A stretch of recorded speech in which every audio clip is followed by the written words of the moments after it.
Cristiano Ronaldo. Good evening, everybody. This is for the small people. Thank you to the Globe Soccer for this amazing award. I see so many, especially my wife, my parents, my teammates. I want to win more trophies and I want to...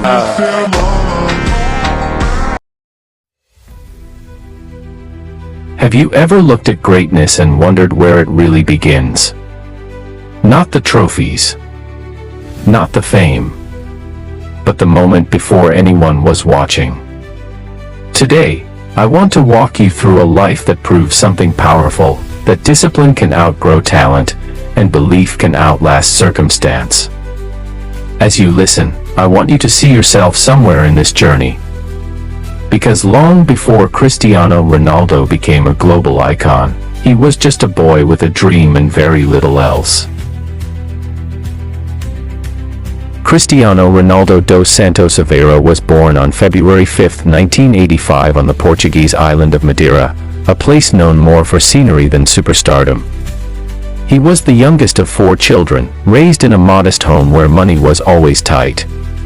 Comfort was a luxury his family rarely knew. His mother, Maria Dolores, worked long hours as a cook and cleaner, doing whatever she could to provide.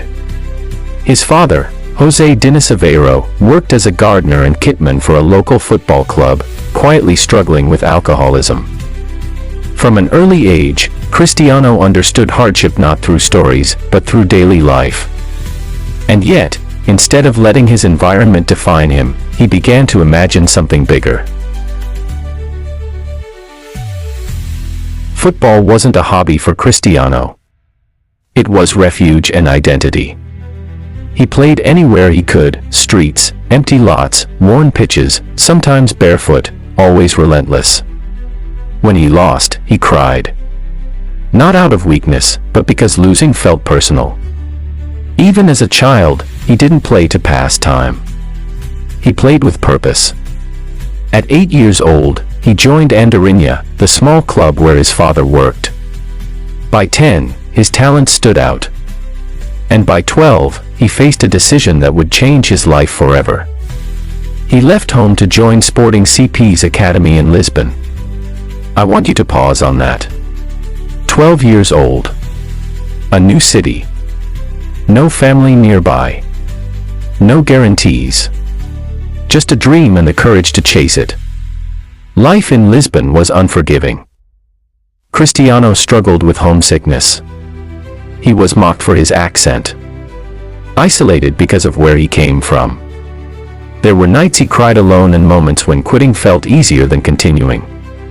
And this is where his story starts to feel familiar. Because when you chase something bigger than comfort, you often walk alone. Instead of retreating, he responded the only way he knew how, through work. He trained longer than others. Practiced alone after sessions ended. Repeated drills until exhaustion became normal. This wasn't about talent anymore. This was about mindset. At 15, Cristiano faced a moment that could have erased his future. Doctors discovered a serious heart condition that required immediate surgery. One misstep, and football would be gone. While other teenagers worried about school or friendships, he worried about whether his heart would allow him to keep dreaming. The surgery was successful. And just days later, he was back on the training pitch. That moment revealed who he truly was. He didn't see obstacles as endings, he saw them as tests. By 17, he had played across multiple levels at Sporting CP and earned a place in the first team. Not because he was ordinary but because he was unmistakably different. In 2003, during a friendly match between Sporting CP and Manchester United, Cristiano announced himself to the world. He tore through experienced defenders with confidence and fearlessness. By the final whistle, United players urged Sir Alex Ferguson to sign him immediately. Days later, he moved to England, becoming the most expensive teenage signing in Premier League history at the time. But England wasn't kind at first. Critics called him flashy, selfish, all style, no substance. Instead of reacting, he rebuilt himself. He strengthened his body, improved his finishing, studied the game, and worked in silence. By 2008, the transformation was complete. 42 goals in a season. Premier League champion. Champions League winner. Ballon d'Or winner. The boy from Madeira had become the best player on the planet. In 2009, Cristiano joined Real Madrid under historic pressure. This wasn't just a transfer, it was a test of legacy. And he passed it emphatically. Season after season, he delivered.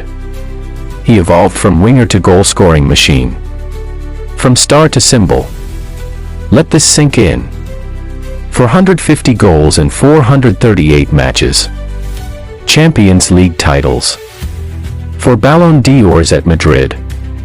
Record-breaking knockout performances. Cristiano didn't rely on youth. He relied on discipline.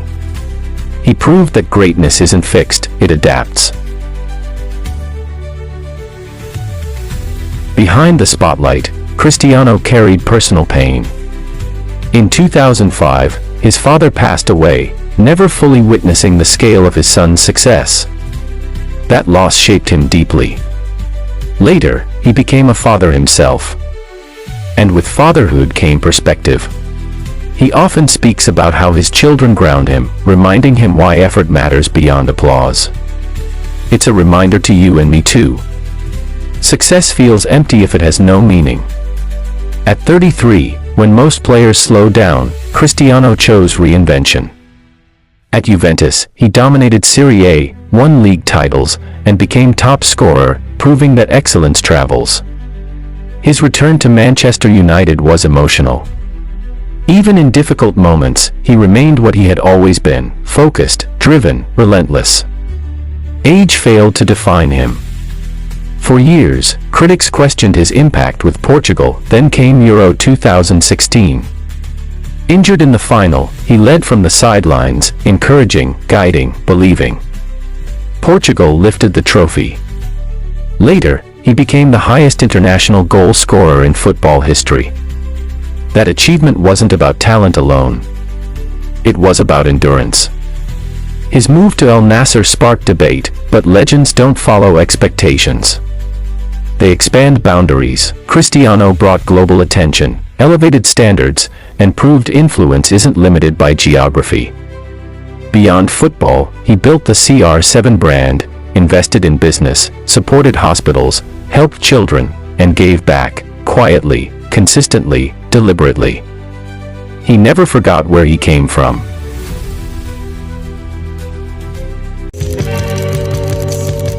Cristiano Ronaldo's life is not just a football story. It's a lesson in discipline over motivation, belief over excuses, and consistency over comfort. He didn't start ahead. He built his advantage. And as I speak to you right now, I want you to remember this. If a boy from Madeira could rise to the highest level in the world, then your dream is not unrealistic. It's waiting for your commitment.